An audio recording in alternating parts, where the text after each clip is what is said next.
Hello everyone. Myself Manisha, and I am a PhD student at School of Computational and Integrative Sciences at Jawaharlal Nehru University. And today I am going to give a presentation on the topic that is misregulation of gene expression in diseases. So now I am going to share my screen.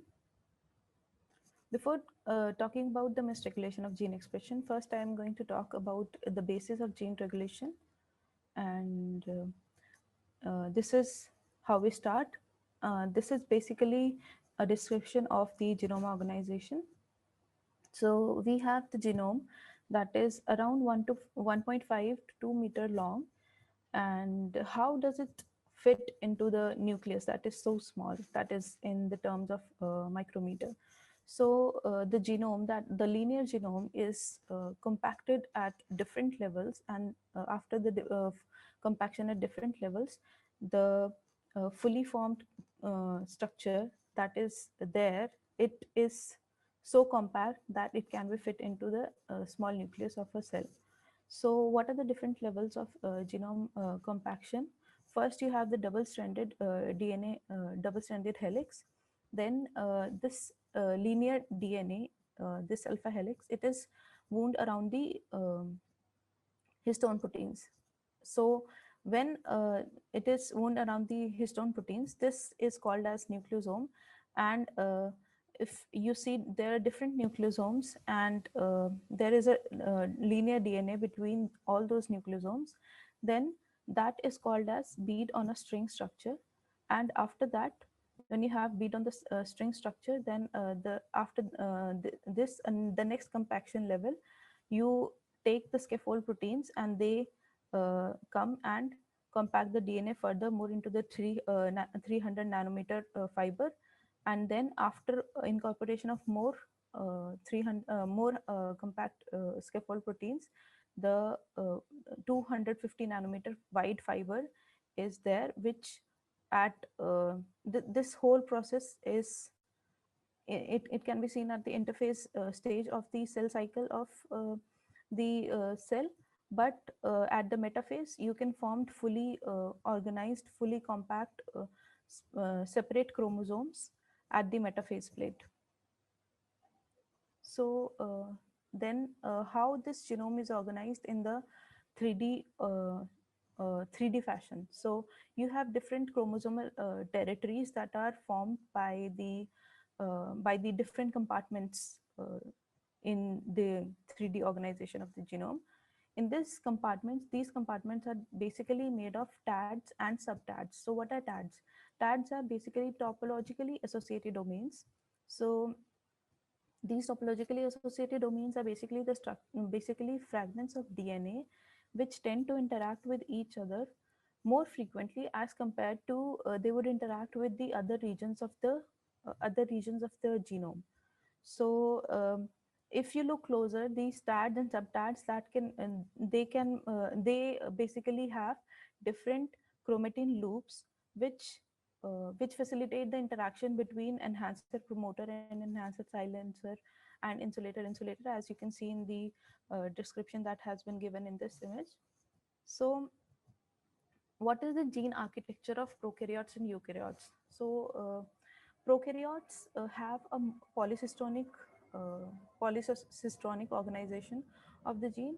By polycystonic, it means that there is the regulation of there is the regulation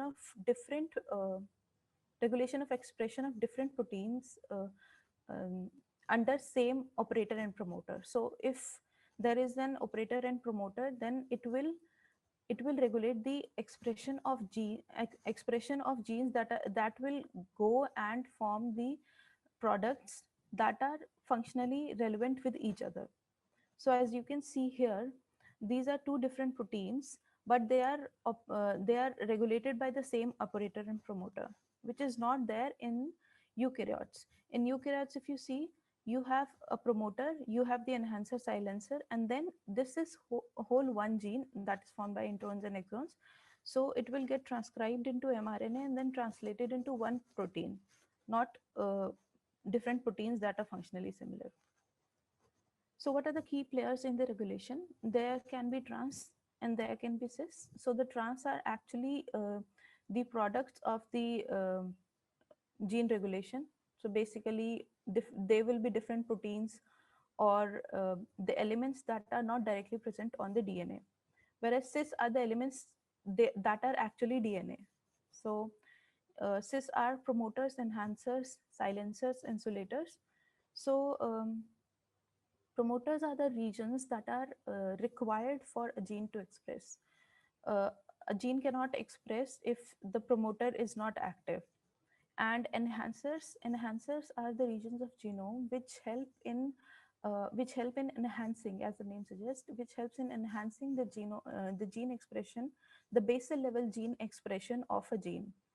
And the silencers, they help in repressing of the gene expression. So if if silencer plays a role, then the gene expression of a specific gene, it will be down regulated. And insulator, they do not let the activator and enhancer in activator and enhancer cooperation, and they do not let the enhancement of gene expression of a particular gene. So activators and co-activators, their name suggests, and it is evident from this image if you see that the activators interact with enhancer, and then they upregulate the gene expression, and repressors, they interact with silencer and downregulate the gene expression. Then epigenetic regulation. So epigenetic regulation is any regulation which do not involve the change in the DNA sequence. So they are external factors uh, which affect the gene expression of a gene, the gene expression, but they are not actually targeting the sequence. Uh, like the sequence does not change, but those affect the gene expression. So one is DNA methylation. So if the DNA is methylated, as it is shown here in this, so the promoter, this is non-methylated and this is methylated. So if the promoter is methylated, it means that the gene is active and the expression will take place. And if the promoter is methylated, the gene will be repressed and the expression will not occur. The second is histone modification. So histones, as mentioned earlier, histones are the proteins around which the DNA is wrapped, and there are different types of histones. So on the basis of that, we have different types of modifications at different amino acids in histones. So depending on which type of modification is occurring in the histones, the gene can be active or it can be repressed. So as you can see that in this it says that it is the methylation of the DNA, in which the histones, they come together and they form a like compact structure, and in this the DNA is inaccessible and hence the gene is inactive. Whereas in this you can see that the nucleosomes, that these histones proteins are quite wide apart, and the DNA between them is accessible and hence the gene is active. So epigenetic regulation is basically dynamic transitions between the silent chromatin and active chromatin. Silent chromatin is basically where the gene is not active, and the active chromatin is where the gene is expressing. So it is basically a dynamic transition between these two stages by the action of the factors that play role in the sustaining of these two different phases. Other than these, there are non-coding RNAs which play an important role in the regulation of gene expression.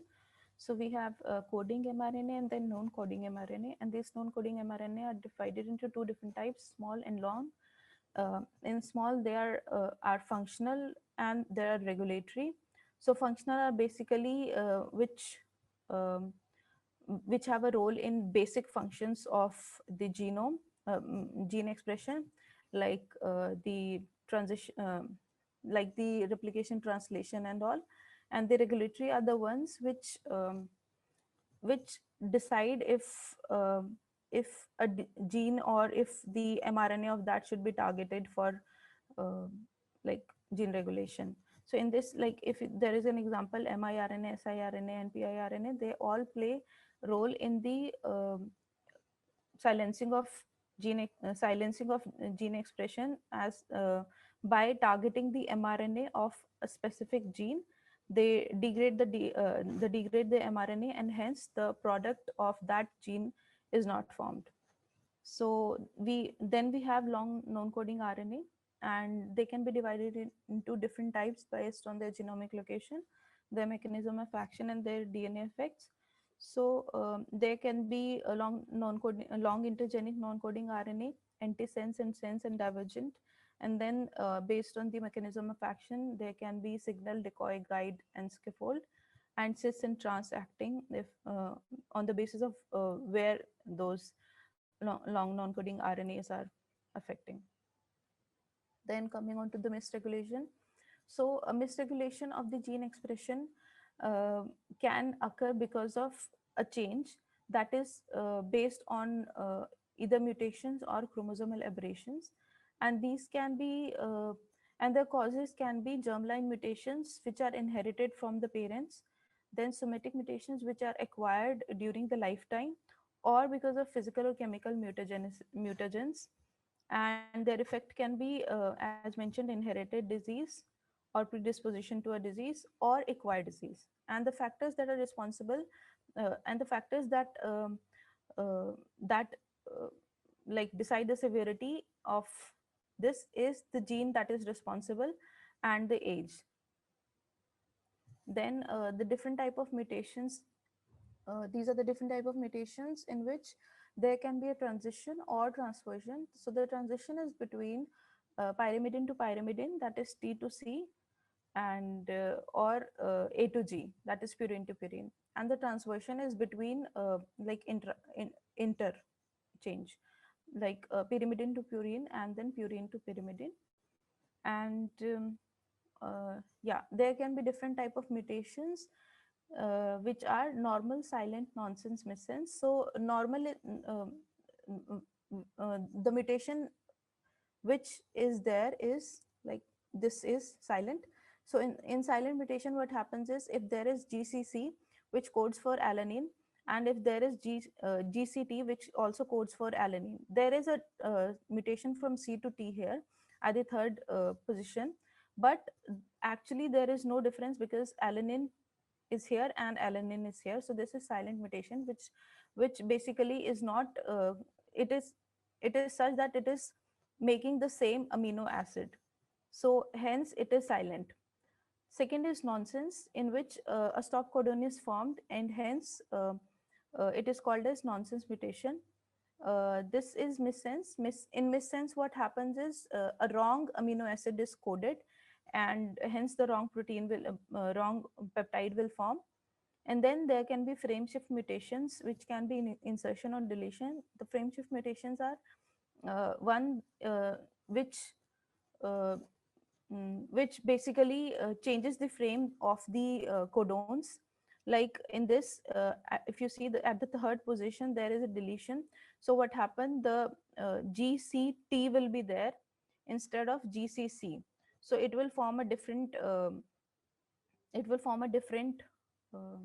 like peptide, and this GC, it will go with A for next uh, amino acid, and hence a wrong peptide will be formed. And in this insertion, if there is an insertion, then just this GCC, after this there is an insertion of C, then this CTG will form leucine, and this C with will go with this double A. So there can be insertion and deletion, and hence there can be frame shifts based on that. And there are certain regions of genome which are hotspots for mutation, such as CG. Now, there are developmental disorders. What is basically the magnitude of the problem? So if you see this pie chart, you can see that around 6% of the developmental disorders, they can be attributed to birth trauma and uterine factors, maternal metabolic factors, maternal infection, and external drugs, chemicals, or radiations. And a large fraction of this, like 4% and 20%.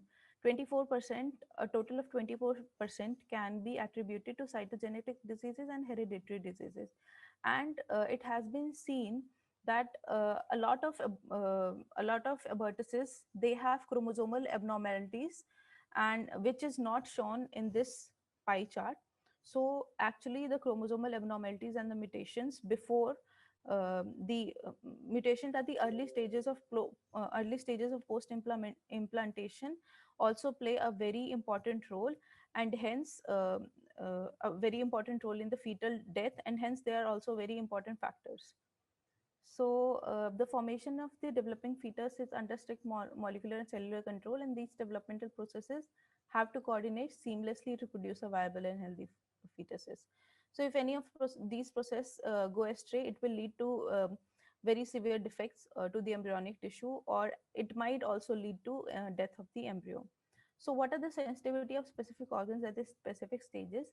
So this shows prenatal death. So if there is any severe change uh, at the pre-implantation or at the early stages of post-implantation, then it will lead to prenatal death. It is sort of all or nothing. And then after this, there are different levels of sensitivity at the different stages of the growth, such as this central nervous system.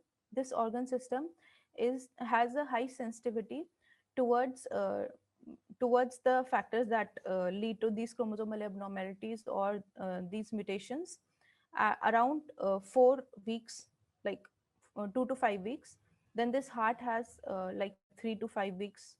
Then these different organ systems have different level of sensitivities, and these are basically around 8 weeks. So if so so these organ systems, they are basically sensitive till 8 weeks of the growth development. And then the regulation of fetal development. Normal, as I have already mentioned, that if there is a pre-implantation stage, then it is almost like all or nothing. And these complex abnormalities affect several organ systems. They are due to injuries that occur between implantation of the blastocyst and early organogenesis. Then what are the genetic mechanisms? So in this, you can see that as the gene vulnerability increases, the mutational load increases, and the phenotypical complexity also increases with it. So gene vulnerability is actually defined as the capability of a given gene to tolerate disruptive variants. So the lower the tolerance towards mutation, the higher the level of vulnerability. One such example of this is haploinsufficient genes. So haploinsufficient genes are genes which are very sensitive to high dosage. And yes, so you can see this also here in autosomal dominant disorders. So disorders can be focusing on autosomes and then sex chromosomes. Then these can be dominant or recessive. And I will explain you here, like autosomal dominant disorders, it basically means that the autosome means that it will equally affect males and females. And the dominant, it means that even if you have one copy of that mutant allele, the disease will be there. And recessive means that you will need both copies of the mutant allele, so there is a disease. So this is basically the biochemical basis of the autosomal dominant genes.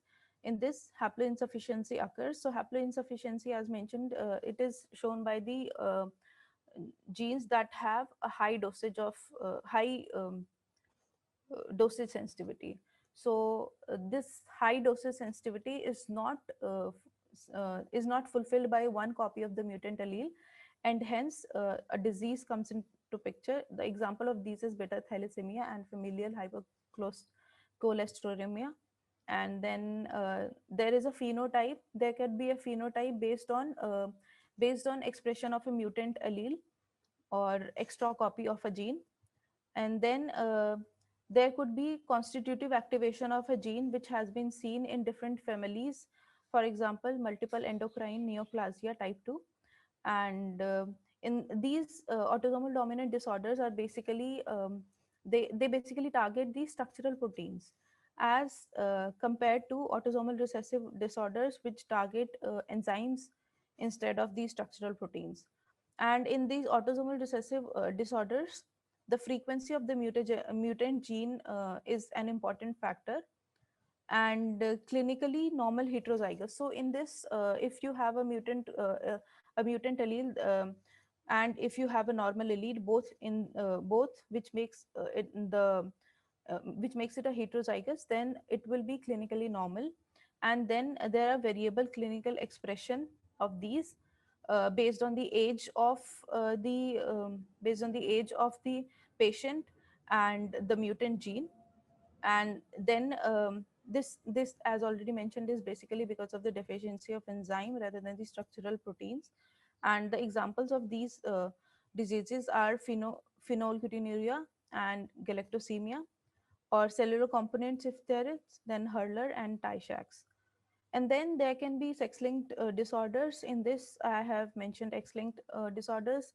In X-linked, there could be a homozygous, heterozygous, or hemizygous. So homozygous and heterozygous are come into picture into the females, in which there are two X chromosomes.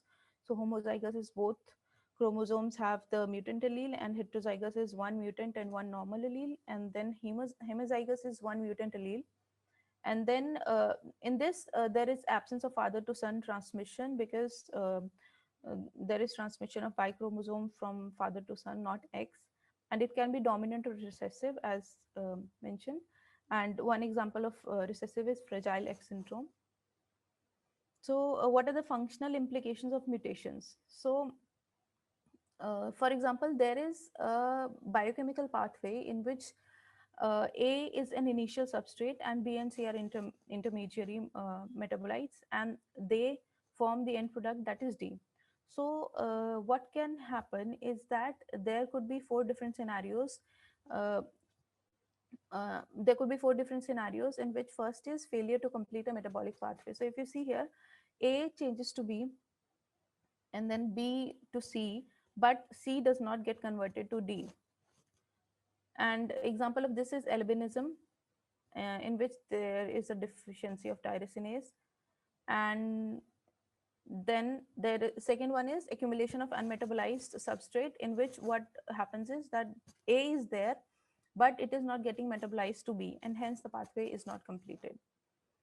And so all of these are basically, these three examples are basically not completion of a metabolic pathway, but there are different scenarios, different reasons behind this. Is first is accumulation of unmetabolized substrate. And this is not happening because the enzyme that is responsible for converting, metabolizing this, is not present. And then storage of an intermediary metabolite. In this, A is getting converted to B, but B is not getting converted to C, and hence D is not getting formed. Then the example of this is von Guek disease, and it is caused by disease of glucose 6 phosphatase. Then then fourth is formation of an abnormal end product, which is um, happening in sickle cell anemia. In this, mutation causes the formation of abnormal protein. Then one example is cystic fibrosis. In cystic fibrosis, there are different mutations that have been studied, like more than 1,000 mutations have been studied to um, to cause cystic fibrosis, and they have different factors which play an important role in deciding the severity of this disease. So the most common is the deletion of three base pairs that code for phenylalanine. And based on the more than 1,000 mutations that have been studied in this, there can be different problems in this whole pathway that is regulated by this cystic fibrosis transmembrane conductance regulator. So these could be a CFTR mutation. This could target this mutation could result into the defect in protein production where the protein is not forming. Then there could be a problem in the processing of this protein. There could be defect in the regulation of this protein, and finally there could be a defect in which the the chloride ion is not getting transferred, not getting conducted through this conductance regulator.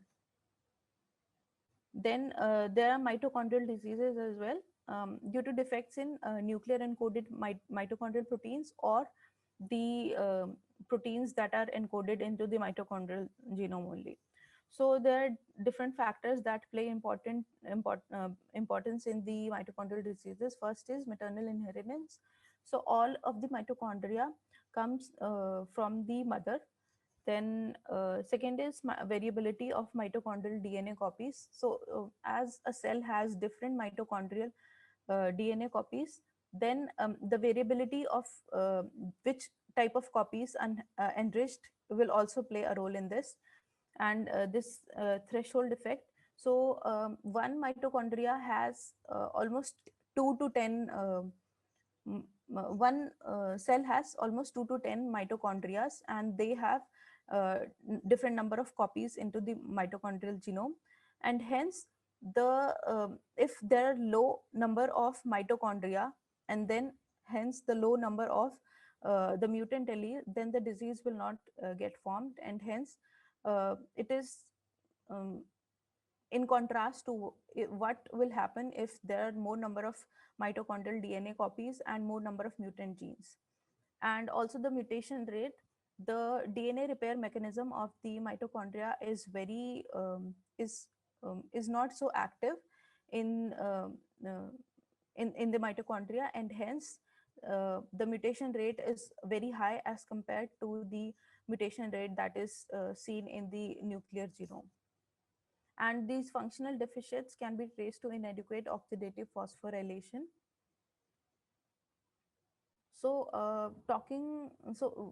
at first part we talked about the linear genome, and how the linear genome uh, and uh, and how the gene expression is basically in terms of the linear genome. So where the gene expression is happening, and how the gene expression is happening at the linear genome. But if we talk about the spatial genome organization in the 3D, how not a specific nucleotide, but the whole fragments of gene are interacting with each other and regulating the gene expression in the 3D organization of whole nucleus, then what comes into picture? Then this is a whole this basically is nucleus. So this is nuclear envelope, and this is lamina.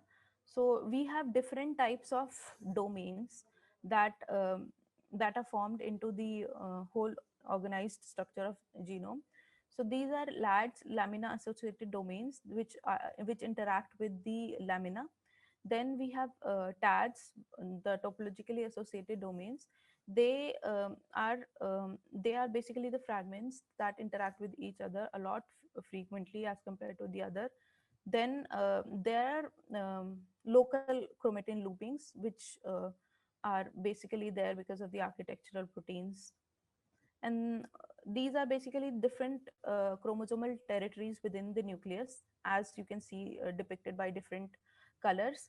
And these topologically associated domains can be seen like this high C map, based on how much contact, how much frequency, how much with how much frequency one fragment of the genome is interacting with the other frequency, other part of the genome in this topologically associated domains.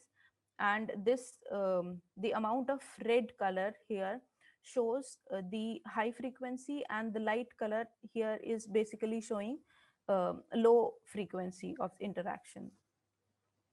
So how these contact maps are generated is based on the techniques by which we studied the genome-wide interactions, genome-wide regulatory interactions. So the techniques, these are chromosome conformation capture and chromosome conformation capture based techniques. So this is basically 3C, chromosome conformation captures. They provide the interaction strength, if both genomic positions are in the same 3D space in the nucleus. So there are different ways in which we can compare the regulatory interactions. If we have one segment of the genome and if we have another segment of the genome, this comparison can be seen by 3C. Then there is 4C, in which one we can compare the interaction of one fragment of genome with all other fragments of genome. Then there are 5C, in which we have two different subset of genome fragments, and then we can compare these in the interaction of one subset with another. Then Hi-C and ChIA-PET, these both are the techniques by which we can see the interactions of the all the fragment genomes with all other fragment genomes, fragment of the genome. So this is basically a depiction of linear depiction of the contact map of uh, uh, contact map of a region that basically shows the gene dense region and gene sparse region. So there are regions that are not actually explained um, by the basically conventional thinking that we say that is there for TADs. So in TADs we say that there are perfectly formed regions which interact with each other a lot as compared to the other, but there are different regions which are gene dense region and which do not form any such TAD contact matrix uh, like like seen here. So there are different types of regions that are gene sparse and gene dense region, and they have different contact matrix characteristics.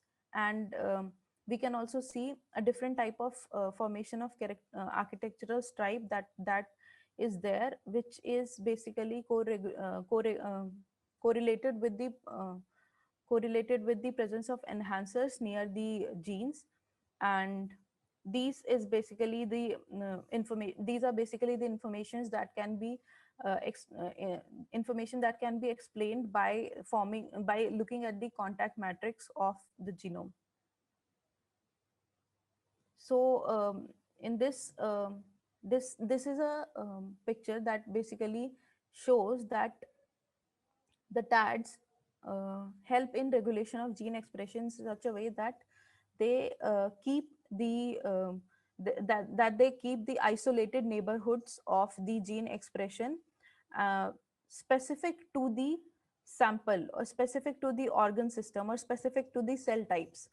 So in this A part, you can see that there is a TAD1, there is TED2, and the interaction frequencies can be seen like shown in this uh, scale.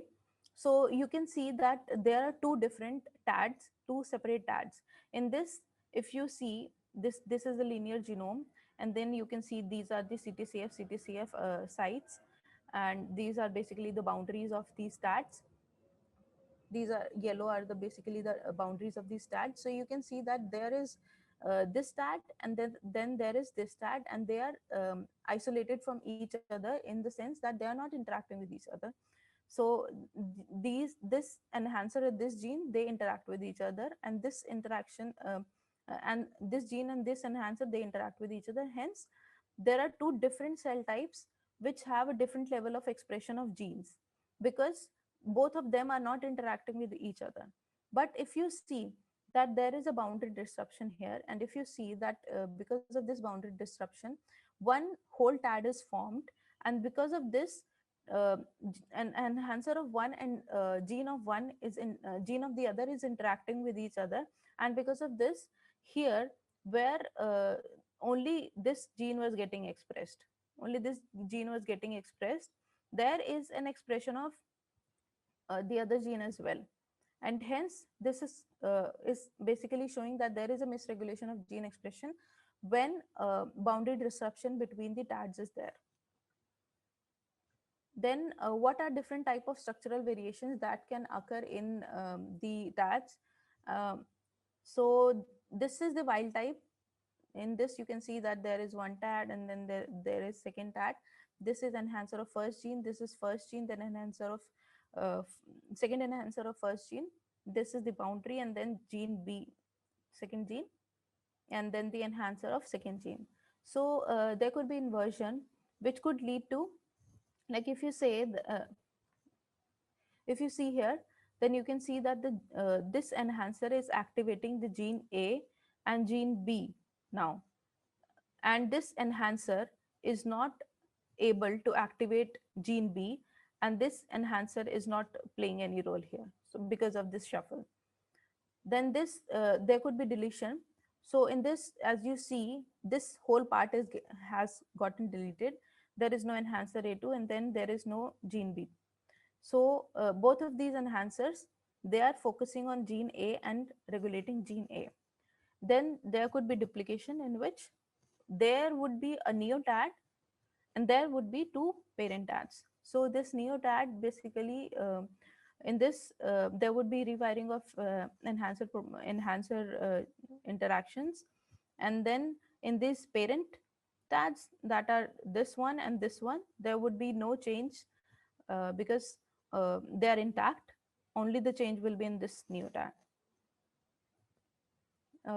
Yeah, so disruption in tissue specific expression. So one example is also shown here, just like previous example where I showed that there could be uh, two different like like there this there could be misregulation. So yes, so in this what it shows is that there is a PIT-X1 gene which basically specifies hind limb identity in mouse. So if you see this PIT-X1 gene, it is off in forelimb and it is on in hind limb. And if you see this is the one tad that has PIT-X1 gene, and this is one tad that has pen, its enhancer. So in forelimb, they are basically far apart, but in hind limb, they are closer to each other and they interact with each other. But if there is an inversion of this pen inversion, then what happens is this PIT X1 and this pen are able to interact with each other in forelimb. So what happens is that the genes that are responsible for the specification of hind limb, they are getting they are getting expressed in forelimb. So one such problem is arm to leg transformation that is observed in Liebenberg syndrome in mouse. And beyond structural verifications, there could be modification of TAD boundaries.